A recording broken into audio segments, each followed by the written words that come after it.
Welcome back to Getaway.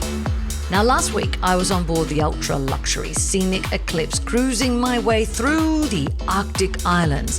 Places like this are still incredibly difficult to access. From sea level on a kayak to high above the landscape in a state-of-the-art chopper.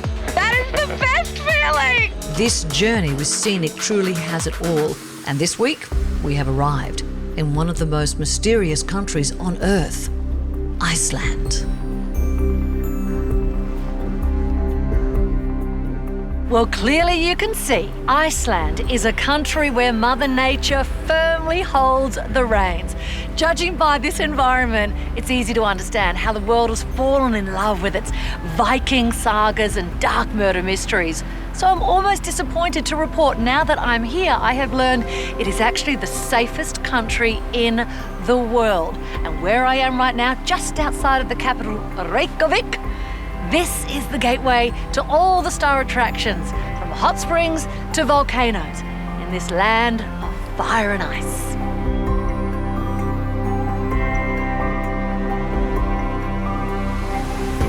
Reykjavik is the most northern capital city in the world, with a unique and eclectic mix of architecture. But these days, its landmark feature is the Harpa Concert Hall.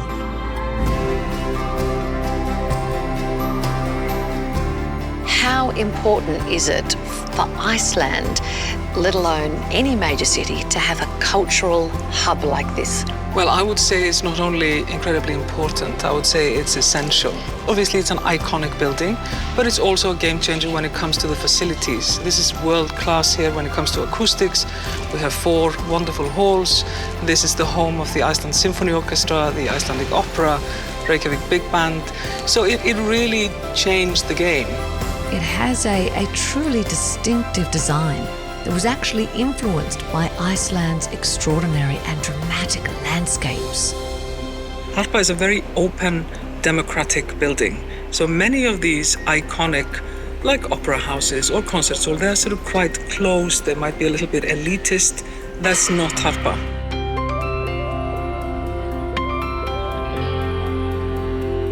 The city itself is quite compact, but the extreme nature this country is famous for is never far away. We're just outside of the city, and yet it's barren. Yeah, there's nobody here. Iceland is only inhabited like 3%. 97% is this, glaciers, highlands, the volcanic desert, in the middle of the country. It's a dynamic and, trust me, constantly changing environment. You learn to deal with the elements, really. Wind, weather, the snowstorms and volcanoes, one erupting actually at the moment. What's that like for you, growing up in a country where volcanoes can just pop at a moment's notice? To me, it's brilliant because the country is so alive. Such an exciting and ever-changing landscape that's generated its very own tourist attraction.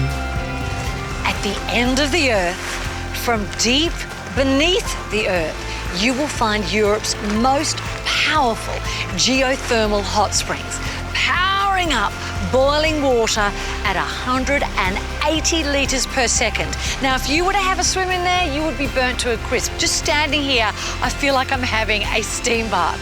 But if you follow your nose, and I mean that literally, just to there is a much nicer place for you to happily soak.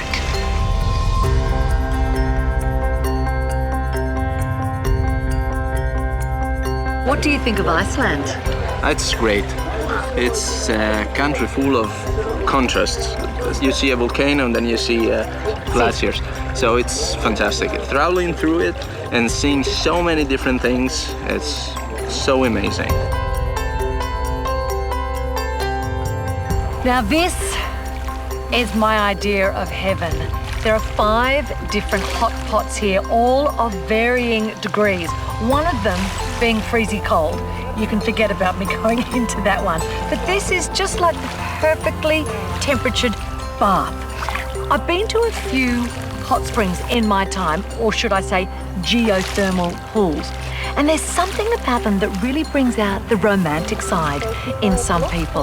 I find there's a lot of amorous couples at places like this. I don't know what it is. Very comfortable.